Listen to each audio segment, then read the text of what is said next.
Good morning and welcome. You're watching the CommexFX Daily Outlook for September 18, 2014. The euro declined 0.90% against the US dollar and closed at 1.2837 after consumer price inflation in the eurozone remained below the ECB's target of near but below 2%. The consumer price index in the eurozone rose 0.1% on a monthly basis in August. Yesterday, in the US, the Fed maintained its interest rates at 0.25% in line with market expectations and reduced its monthly asset purchases from $25 billion to $15 billion on month. Separately, a Fed chairwoman, Janet Yellen, stated in the press conference that the central bank's policy-making committee is in no hurry to raise the interest rates and pledged to keep them near zero for a considerable time. The pair is expected to find support at 1.2800 and a fall-through could take it to the next support level of 1.2743. The pair is expected to find first resistance at 1.2948 and a rise-through could take it to the next resistance level of 1.3039.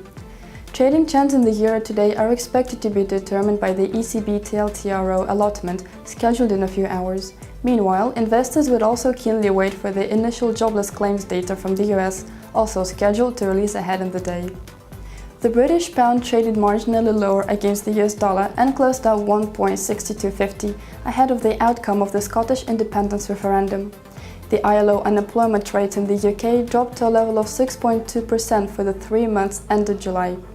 Separately, minutes of the Bank of England's policy meeting in September indicated that two members, Martin Whale and Ian McCafferty, continued to press their case for an immediate hike in interest rates, although the majority kept their stance unchanged.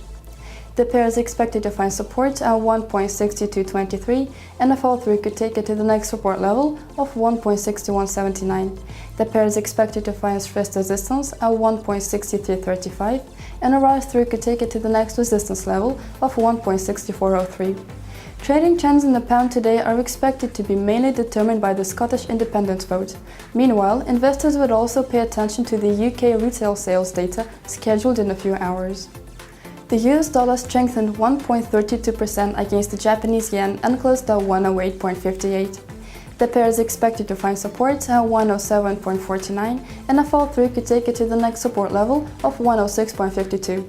The pair is expected to find first resistance at 109.06 and a rise-through could take it to the next resistance level of 109.67. Going forward, investors await machine tool orders data set for release in a few hours. Meanwhile, investors would also focus on the Bank of Japan Governor Haruhiko Kuroda's speech scheduled later today. That was our final currency pair for today. On a final note, check out our 10K promotion. All you have to do is open a live trading account and you have the chance of withdrawing a bonus of $10,000. Stay in the know by liking us on Facebook, following us on Twitter and Instagram, circling us on Google+, and of course, subscribing to our YouTube channel. Have a great trading day!